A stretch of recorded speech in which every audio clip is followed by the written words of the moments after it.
Live shots coming in from inside of the nomination center.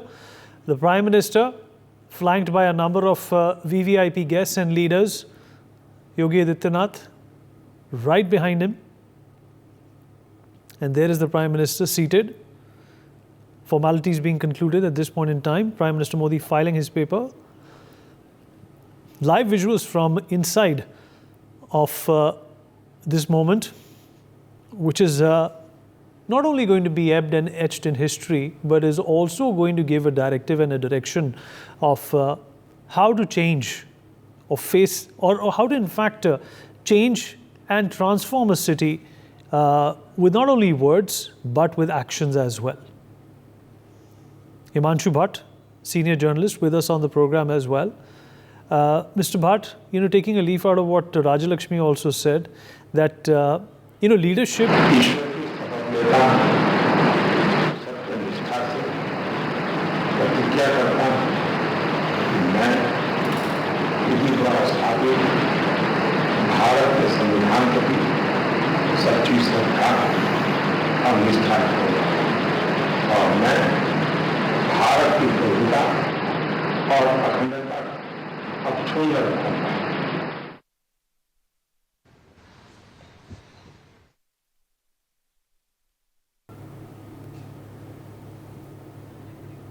All right, the Prime Minister. Devika is also joining me on the broadcast. Devika, we are just witnessing shots from inside of the nomination center, which you can't see, with the Prime Minister flanked by Yogi Adityanath and, of course, a host of other dignitaries who've come here in attendance. And the Prime Minister can also be seen walking into the office with a file in his hand. This is obviously a very important moment for the Prime Minister as well. Absolutely, Vineet. As we've been saying for a long time, that even though he is contesting for a third time, and as per a lot of analysts, he is, of course, slated to win, but the BJP continues to set higher and higher targets for the Prime Minister. Because last time around, remember in 2014, Prime Minister Modi was up against Delhi Chief Minister Arvind Kejriwal, and the Prime Minister got 5,81,000 votes. But in 2019, he improved on that, and he got 6,74,666 votes in 2019. So the target this time around is to really breach that mark and exceed 7 lakh votes for the Prime Minister himself. He's last time around he was up against Shalini Yadav of the Samajwadi Party. Ajay Rai of the Congress came third in the contest. But this time around, again, we expect that there will be a fight between Prime Minister Modi and Ajay Rai. But also remember, Vineet, that Varanasi has been a BJP seat since 1991. It was Shirish Dikshit, then Shankar Lal Jaiswal. It was only once in 2004 that Congress breached this bastion with Rajesh Mishra. But since 2009, once again, Murli Manohar Joshi, stalwart leader of the BJP, managed to defeat the Congress. He beat the SP candidate, in fact, Mukhtar Ansari at that time around.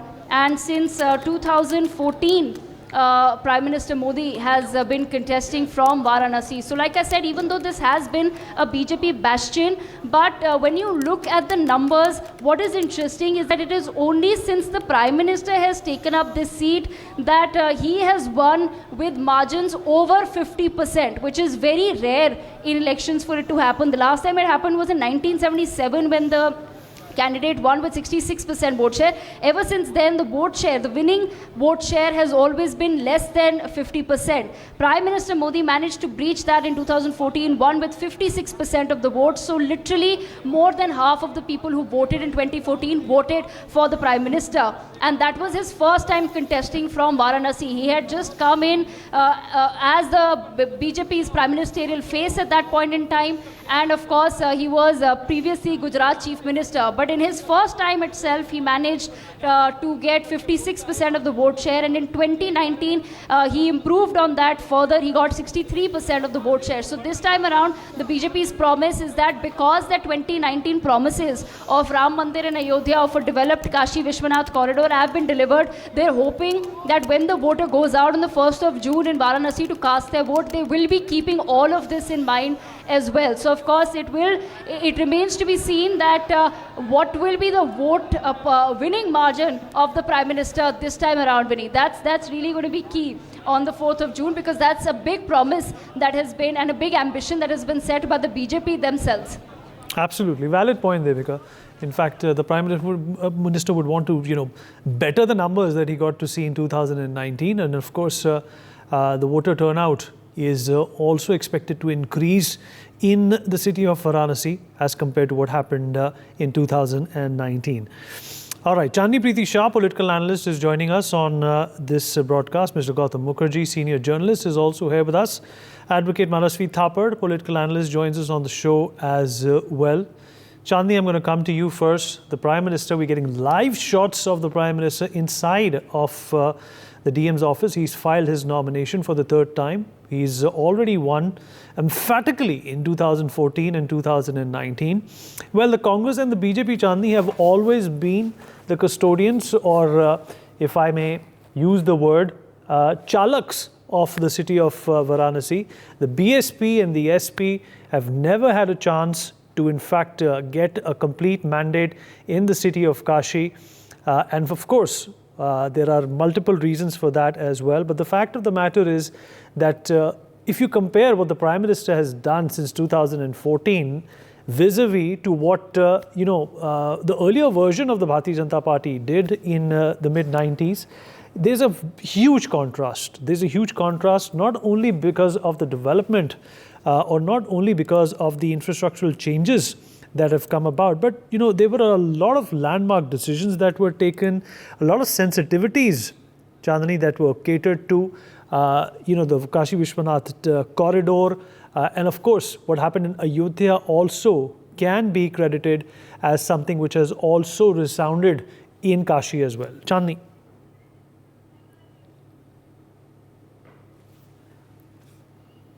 Chandni, are you there with us?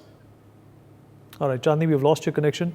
Let me, in fact, rope in Gautam Mukherjee into this conversation as well. Gautam, there's always this fight between perception and reality when it comes to advertising or when it comes to any kind of promotion. This is a hardcore marketing concept that, you create a perception which will, look like a reality, but in most political case scenarios, these realities are never dawned upon. They never fructify. But that can't be said of Kashi. Do you think that, the Prime Minister has overshot and overachieved with Varanasi, and that's why we get to see such emphatic, such ambitious numbers? The Modi government has been the first one in the history of India to finish projects on time as far as possible, and to do multiple projects in multiple directions, whether it's airports or railways or roads or ports or, hospitals, all the AIIMSs coming in, and so on. And he has made a habit of delivering the end result, not just laying foundation stones and so on. Now, in Banaras, what has happened is, my own sort of assessment is, when he went to Japan, to Kyoto, he was very impressed with a very old religious place which had been restored to picture postcard perfectness when he and the Japanese Prime Minister visited. I think he's been thinking of revamping Banaras, especially the temples and the areas leading up to them and the corridors and so on.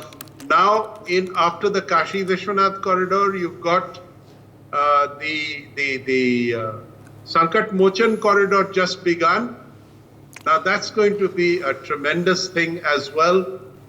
In terms of infrastructure, roads, ports, water sort of transport on the Ganga, you've got airport, You've got the railway station completely revamped, hotels. It goes on and on and on, and is unprecedented. You know, we've always said, it's a cliche, it's the oldest city in the world, it is this, it is that. But that doesn't mean you leave it to be a stinking dump and expect people to rise above it spiritually and be happy with that. Now, the physical appearance of it and the facilities that are being incorporated everywhere are bringing it up to speed and potential. This is something that Modi has done, and you might even say the gods have put Modi there to finally do something about it. So being elected from Varanasi, then there's this whole business of the weavers. A lot of them are Muslim weavers. They have been given great legs up by the textile ministry. This has transformed their income. It is quite profound, and I think he takes his, it isn't just because it's his constituency. He treats it as a privilege that he is in Banaras and he is doing this for the ancient city and the gods. Vinny. You're absolutely right. And Chandni Preeti Shah is also with us on the broadcast. So Chandni, if you can hear me. Okay, there seems to be a problem with Chandni's connections. We're going to patch her in just a minute. Gautam, I'm going to come back to you. We also spoke to a number of people. We've had my colleagues, who followed the Prime Minister on that, yatra that he did yesterday. And, 9 out of 10 people, Gautam, were extremely happy with the kind of development that they have seen in Varanasi. The point, in fact, that, this is UP we are talking about, a state which has been extremely crucial, Gautam, when it comes to, forming and selecting the government at the center. But at the same time, there has been continuous apathy by politicians when it comes to UP as well. Do you think that, Kashi has also been instrumental in changing that tide or changing that, that lassitude that prevailed when it came to Uttar Pradesh? I think it is emblematic of it. It is if you like, a something that the world can admire, and they are doing it in greater numbers every day. And it of course, as we spoke on an earlier occasion with regard to Ayodhya, it is extremely good for the economy. Now, fortuitously, Yogi Adityanath turned out to be a fantastic CM. I remember the day he was elected, I was in the studio at NewsX, and it took hours and hours for it to be finalized.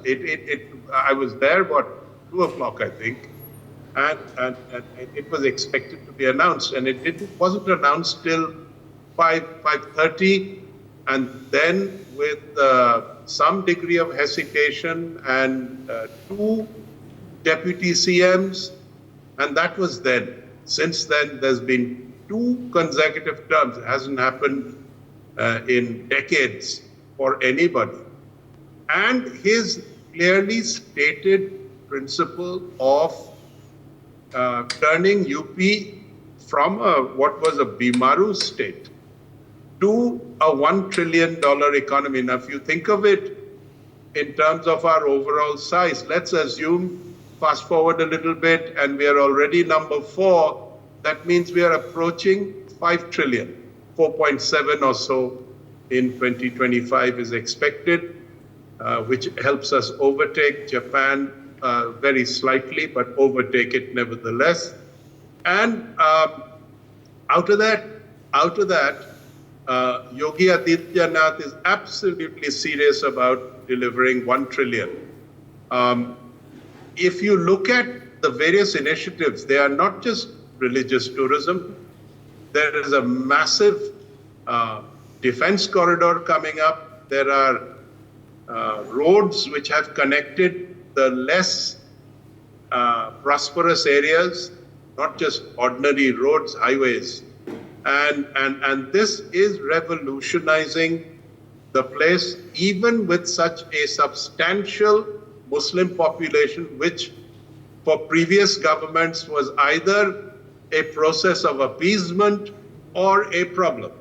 Now, in his case, he is tackling it from the point of view of law and order and has promised that Mafia Raj will be gone in the next period after the general elections. He's already hit it pretty hard, and the law and order situation is now vastly improved. Young girls are saying, I can travel about by day and by night. Many of the kind of teen Gundaraj problems that were there just recently before Yogi Adityanath came along are gone. Not only that, he is winning in places like Rampur, which is, if you like, a Muslim bastion. Hindus are winning. Hindu BJP candidates are winning from there. It is remarkable. You wouldn't think of Azamgarh as a BJP possibility, but it is. And so it is a combination. When you talk of double engine Sarkar, in the case of UP, it's really worked wonders because the local chief minister of UP, which is one of our largest states and most significant in terms of the Lok Sabha, it's UP and Bihar, the main, they send huge quantities of MPs to parliament. You've also got, Maharashtra and West Bengal and Tamil Nadu, which are close behind, particularly after Bihar was split up into a number of states, Jharkhand and Bihar for a start. MP was also split up. So, yeah, in so far as it goes, this is turning into a BJP bastion that cannot be taken away. And without UP behind you, it is very difficult to form a government at the center. At the same time, to win 2 terms and head towards a 3rd term with such confidence shows that he has the backing of the people. So it's not Modi alone. He has been ably assisted by Yogi Adityanath. Right. Mr. Alok Mehta, Editorial Director of India News, also joins us on the broadcast. Mr. Mehta, a very good afternoon to you, sir. Yeah. Well, sir, good afternoon. Sir, Yeah. The Prime Minister, as you know the basis of our conversation. The Prime Minister filed his nomination papers. He's going to be contesting from Varanasi for the 3rd time. One cannot help but ruminate that why Varanasi is a special constituency. Now, for the uninitiated, the trivia is that the BSP and the SP have never had any chance in this city. It's always been the Congress and the BJP who have ruled this part of the country. And it's no surprise that the BJP, and like Gautam also said, have been able to foment this constituency as a new bastion, or rather a regular bastion of the Bharatiya Janata Party. What would you credit this loyalty to? It's not only the Prime Minister. We also have to keep in mind that Yogi Adityanath has also been formidable in implementing what the Prime Minister envisaged. Vinit, thank you very much. But I think it was the Congress and the BJP, but earlier also the Samajwadi Party, BSP, they also tried in this area. And that's why, since after Mr. Narendra Modi started campaigning here and joined this battle from Varanasi. Because Varanasi is a very historical place. You see, from there, from in Bihar or in eastern UP and all over India, because Sarnath and Varanasi, all different kind of message it gives. That's why the party also preferred Mr. Narendra Modi when in 2014 they decided, it was also the party decision, certainly with his consent, And because he was also active in the RSS, or as a chief minister also, he used to go to Varanasi. That's why he was more familiar than even the local people. Can you imagine? He was working even when before as a RSS man and as a party general secretary or the office bearer, and then as a chief minister also. He was so much involved with the Varanasi, Ayodhya, and such religious places, especially the Varanasi. That's why the party also, they thought that because even the Ayodhya, can you imagine, Faizabad, the BSP and Samajwadi party used to win the elections. Can you imagine? Even when the BJP, even after, that's why I'm saying that the Varanasi, Mathura, because they even Charan Singh period, nobody thought that at the time even Mathura was also not the BJP ruled most of the time. So that's why I'm saying more challenging. And Narendra Modi always tried to do more challenging job. He wants to give message for country, for party, and for all over the world that how we are religious, but you see, Varanasi is a very typical. You see the carpets of Mirzapur going all over the world. That's why yesterday also I was talking about it. So give a message that the Indian culture, we both started from here, or the Sarnath, the message Ashok Istam. So historical, ancient, and the present context also. I think this is symbolized when the Ayodhya now developing. But you see, Varanasi, how it changed. Earlier also, they had the airport, now it's more facilities are there. And for tourism, so number of people are coming here for G20 or the other delegations. When come the president and the prime minister from other countries, they also visit to Varanasi. These type of constancy you develop, then they have the confidence of the people. And everybody think that there's a Gujarat model. Now people say we want a Varanasi model. Please, you remember in Mahakal, in Ujjain, when I belong to this place, now is a totally changed because of the model of the Varanasi. Now the Mahakal Parisar, you see, Ayodhya is certainly more religious and more ancient, but even then Mahakal. So what he is doing, he is making for a model of Varanasi, like you see the best cities. You remember? That's why Indore and Surat, they are competing. Gujarat and Madhya Pradesh, it was very, Indore was not very good place at the time, dirty or the cleanness. But afterwards, when Narendra Modi started this scheme, the ideal city, you see Indore is always winning. This kind of model he wants to, people say, that people's contribution, not the administration or the government. Any government will be there, but even then if you have a commitment for the society, the Varanasi is chosen just because of this. And last point, because today also, he could have done with Yogi Adityanath or few colleagues of JP Nadda ji and Amit Shah ji. But no, all NDA partners are there from different caste, different religion, even Chandrababu Naidu. I have never seen Chandrababu Naidu with any prime minister in Varanasi.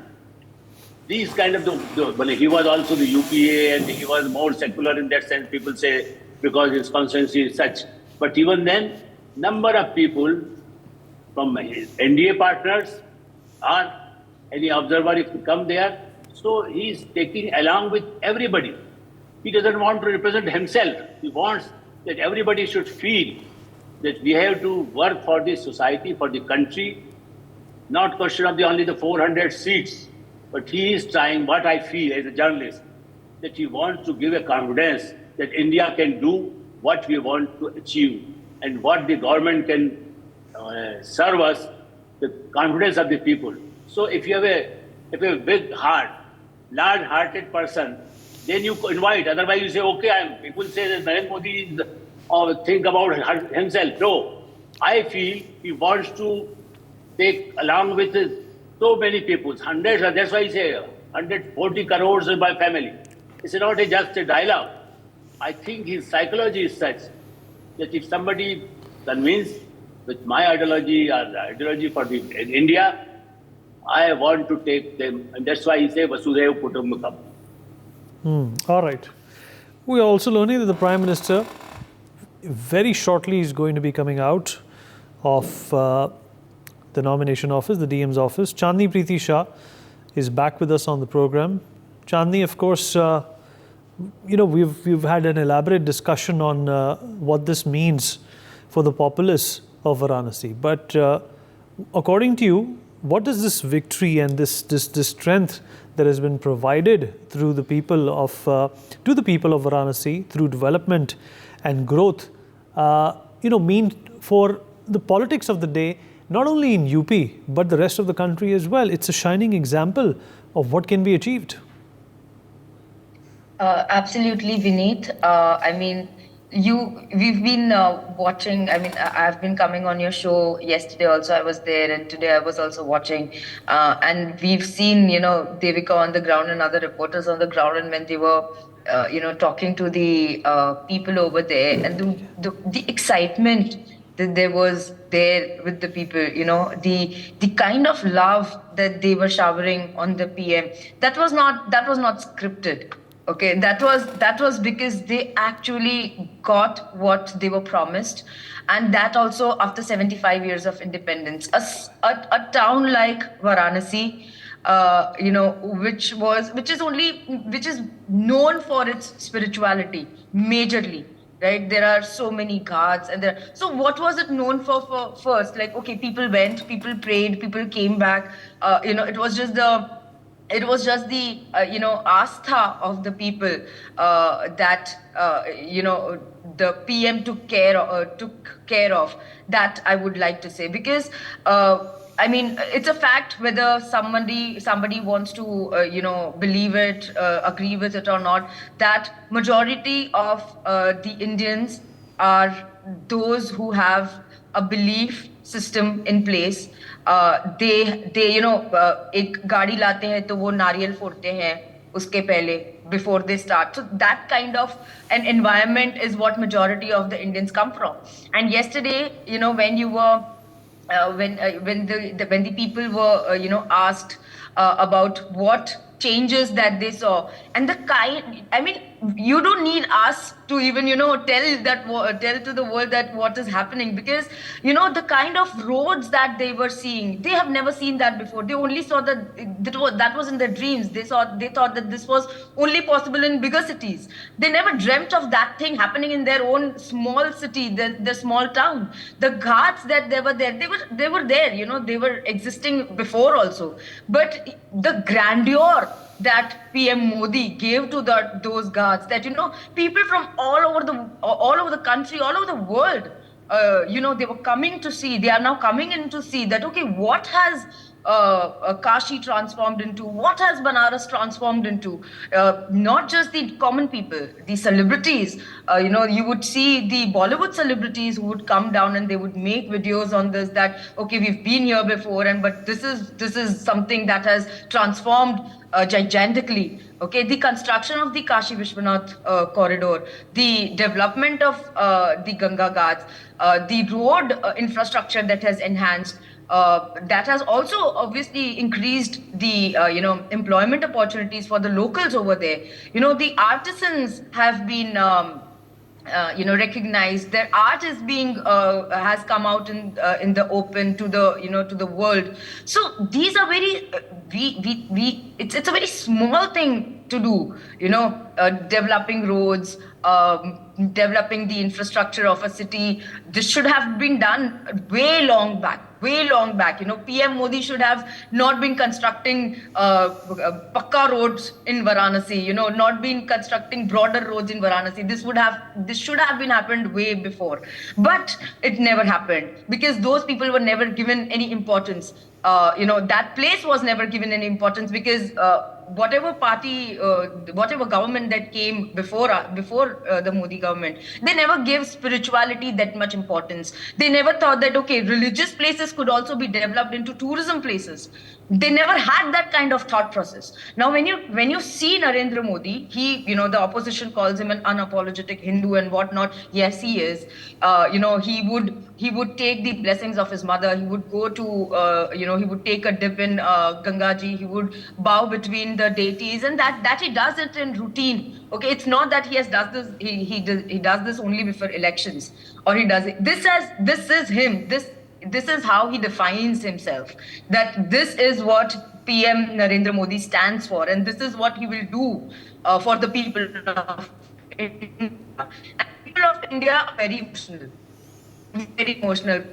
Like people do something for us and we will be like, oh, you are like God for us. And that is how he's been treated in Banaras, if you could see. Ke Modi hi aayenge. Like the kind of, it was an ecstasy kind of moment to see those people screaming his name and, wanting him back. And it would not be a surprise if, PM Modi would actually garner those 10 lakh of margin of votes, because we don't understand the importance, but the importance that he has given to the people of Varanasi yesterday, that the point that I was putting out, that there is a Sant Ravi Das who was born into untouchables, and he fought for social justice, and nobody has heard of him, in literature or anything. He's a poet, and PM Modi made a 25 feet of statue of him in his hometown Sir Govardhan. Now that is the kind of connection that one needs, a leader needs, especially with the people on the ground, and that is why he would, people on the ground are so fond of him and want him to be elected back. Right, absolutely. Great points there, Chandni. In fact, Gautam, coming back to you, taking a leaf out of what Chandni said, that, Varanasi has been ignored and neglected for the longest time. It was, a city which is replete with, cultural and spiritual remnants, but it was never considered a city before the BJP arrived in 2014. They've been in power before also. It was never considered a city which, deserved the full strength of development as we get to see in some of the metropolis areas. And that's exactly a big change in perception, a big change in magnitude, and perhaps political will also that we have seen. Well, the elephant in the room beneath is the fact that it is an overwhelmingly Hindu place. For more such videos, subscribe to the NewsX YouTube channel, hit the bell icon.